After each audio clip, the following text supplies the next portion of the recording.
Welcome to a new edition of the Neon Jazz interview series with Ohio-born, Los Angeles-based jazz vocalist Grete Angell. She opened up about her debut album, the 2019 CD in any key. A testament to years of woodshedding and self-growth, this album is dedicated to her father, who is also a jazz musician. So she was born in Akron, Ohio, and her earliest memories are the long, joyous nights she spent in dark jazz clubs, falling asleep in booths while her father commanded the band stage. Having two generations of jazz drummers ahead of her, she chose to get up on that bandstand on her own time. She worked through a heavy dose of stage fright, welcomed motherhood, and studied classical and opera prior to launching her jazz career. She is big on the jazz underground scene, performing regionally, nationally, and internationally, leading her own ensembles, ranging from intimate guitar and vocal duos to full band configurations. She's a fascinating figure. Get to know her and dig this interview, my friends. Good afternoon. Hey, thank you for taking a minute out for Neon Jazz today. I appreciate it. Thank you for asking. Oh, absolutely. We've already played music from NAT, but I want to know from you, what was your artistic vision with this release? What I love to listen to are albums that I can put on when I'm cooking and cleaning and just kind of swing my way through housework. So I kind of wanted something that you could just, it's kind of timeless and you can put on and listen to, you know, that's not too, like it doesn't have a lot of meter changes and craziness. I just wanted something that was really simple and beautiful and timeless. You recorded in a home studio with producer-arranger. Did that add kind of an extra level of comfort to this? Did it make it a little easier? Honestly, this is my first foray into recording, period. So his studio, which was very, very nice. It's a beautiful little studio he's created. Was very comfortable, but I don't really have anything to kind of, judge it against. You dedicated this album to your father, and you're paying homage to, probably a lot of things, but you really grew up in the jazz world because of him. So give me an idea of where you were raised and kind of how your childhood turned into this jazz career. He was always taking me, my parents were always taking me to gigs, like at places like the VFW or, just kind of smoky old clubs with just black clubs, you know what I mean? Sessions. That was kind of what I did, for my youth. And I was always helping him set up his kit and tear it down. And yeah, my dad was kind of a kooky guy and he was always kind of like a free associative thinker. Really interesting childhood. And I actually never thought I would get into jazz. I studied classical music and opera, and didn't decide to try my hand at jazz until I was 30, almost 30. So it's kind of a surprise to me too. Okay, all right. Well, your grandfather was a drummer, so where did all of this begin in your family lineage? I guess I don't really know much about. My grandfather died when I was 4, so I knew he was a drummer. I knew he was a really great drummer from, the other musicians in town. Always had great things to say about him. So I'm not sure beyond that. Everybody's gone on that side of the family. So my dad played from the time he was 6, and he played right up and literally until the day he died. So also, I know, what do you think you would have done if you wouldn't become a jazz singer? It happened late in life. What do you think would have happened? I'd probably still be bartending. I don't know. There's not really much else I can do. I kind of, bartended and lived kind of a crazy life throughout my 20s. I didn't sing at all, actually. So I just kind of, when I got pregnant with my first son, I decided that I wanted to try and gig a little bit and, be a singer and try to do something else with my life that was a little more interesting than waiting tables and bartending. Yeah. So is the stage fright better now, or do you still have it? It's way better. I do still have it. It just depends on, I do my best singing when no one's listening. So like if it's an empty room or just people in a bar where no one's paying attention, I feel amazing and I'm happy as a clam. But kind of the shows that are more concerts where people are quiet and listening and it actually matters, I still get pretty nervous, but it's way more under control. Thank God. So personally, I spent a lot of time in my 20s in a bar and didn't become a parent until I was in my 30s. And the perspective of parenthood and having a child on this planet really changes things. What did that do for you artistically? it fueled me to, to want to do something and to also show my kids that, you can chase your dreams, number one. But also having kids and not having any money or any help, really, it was a difficult time in my life, and having, postpartum, that's a real thing. It puts a lot of strain. It put a lot of strain on my relationship with my ex-husband, and I think was definitely a contributing factor to our split. And although he's wonderful and we have a great relationship, but it really, just going through becoming a mother and having a divorce and kind of all in a short period of time, it makes every ounce of those lyrics very real. You know what I mean? Yeah. It was even really tough to sing for a very long time while I was, in the throes of a divorce, because I couldn't sing without crying. You know what I mean? Sure. So, sorry, is that too much information? No. Let me tell you my whole life story. Yeah, exactly. No, that's awesome, and that's what I'm looking for to get to the essence behind the voice. Before we wander too far into your career, what musicians or albums did you listen to early on that really shook your foundation and made you want to sing? I didn't listen to a lot of singers growing up because it was more, instrumentalists notoriously have a distaste for, vocalists. So, we listened to like Lambert, Hendricks, and Ross and stuff, and I was familiar with Ella Fitzgerald. My dad's favorite singer was Carmen McRae, and I didn't know that until much later in life when I started kind of getting into her. That's what my mom told me. So Carmen's my favorite. She swings the hardest. So it wasn't really, Chet Baker, I think, is probably the most, that Chet Baker Sings album is the most influential thing in my life, because we would listen to that endlessly on endless car trips to different states to visit family members. But we listened to Jimmy Smith and Monty Alexander and Red Garland and a lot of, Art Blakey or Elvin Jones and stuff like that, Miles and Coltrane, obviously. So, yeah, I didn't really listen to a lot of singers until I started getting into singing myself, because I was trying to figure out, what the idiom is. And, yeah, and just discovering all these great people.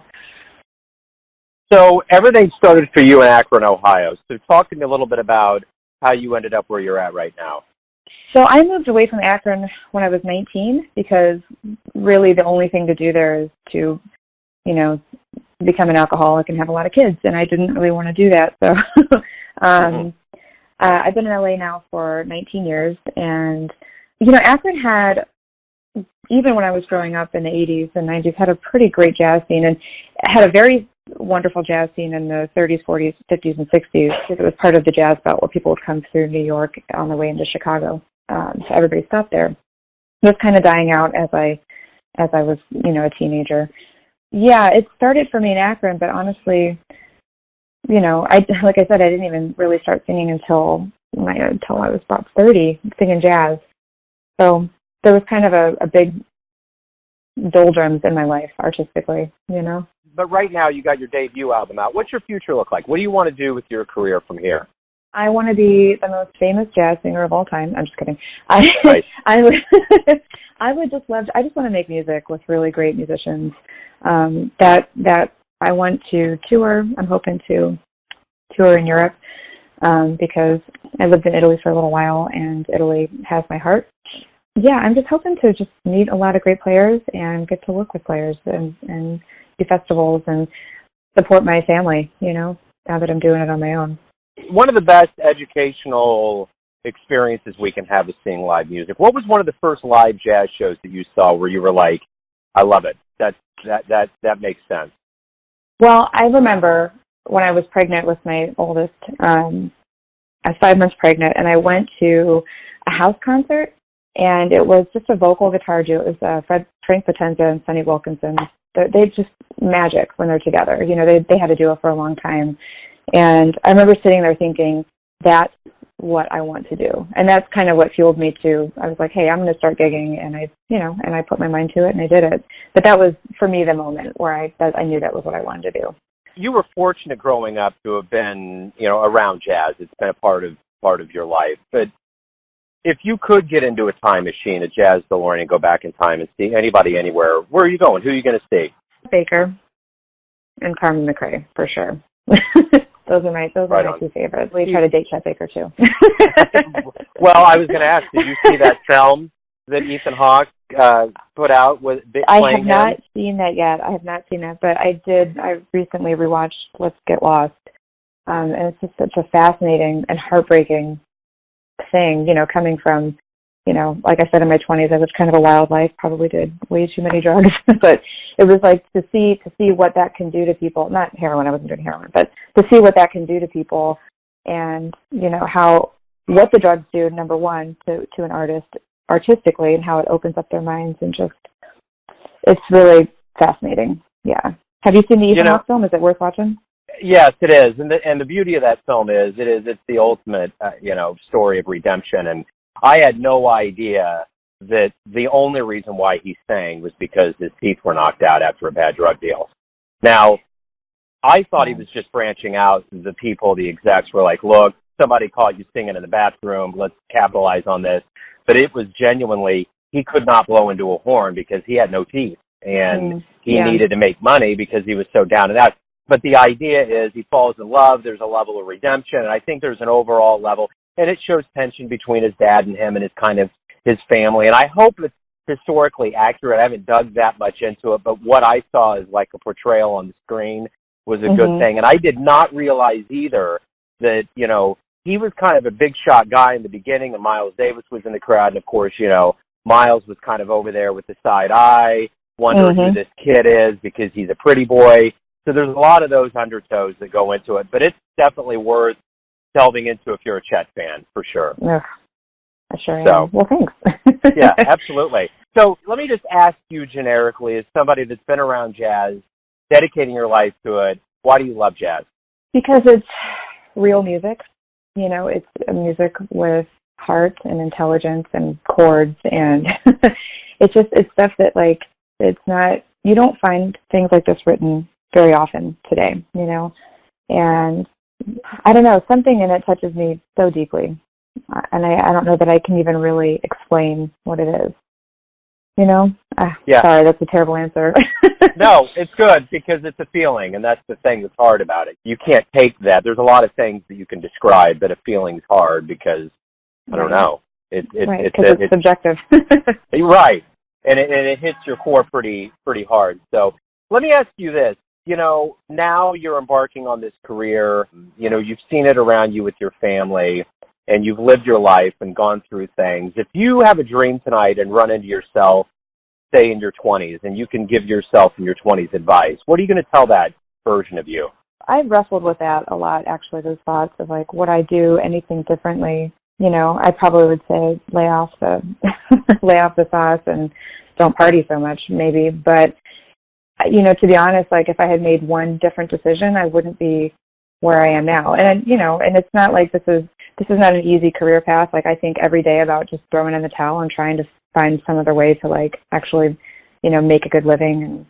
But at the end of the day, I'm doing what I love. I'm working a lot. And, if I were to do anything differently, I wouldn't be the same person. I probably wouldn't have the same beautiful kids that I have and, have lived through some of the painful things that I have, which are valuable lessons. So I don't know. I'd probably just say keep at it. Don't give up, maybe. So everything's going to come down to this. Everyone has their version or their interpretation of who they think you are, your family, your friends, your fans, but you know yourself best. You're living your life. Who do you think you are? Oh my gosh, I don't know. I'm just a person trying to live with integrity and do the best that she can in life, and that's a tough question. Terrible answer. I'm sorry. Yeah, no, that's good. No, you're good. You're good. It is, and there's no right or wrong answer to that. It's a big question, and we're going to end on that. Thank you for taking a minute to talk about this career that's taking off. Thank you for the music. I appreciate your time. Oh, thanks so much, Joe. I hope you have a wonderful day. Thanks for listening and tuning in to another Neon Jazz interview, where we give you a bit of insight into the finest singers and players in Ohio, Los Angeles, Kansas City, and spots all over the country, giving fans all that jazz. And thanks to Grete for her time, music, and stories. If you want to hear more interviews, go to Famous Interviews with Joe Domino on the iTunes Store. Visit neonjazz at youtube.com, and for everything Neon Jazz all the time, go to the neonjazz.blogspot.com. Until next time, enjoy the jazz, my friends.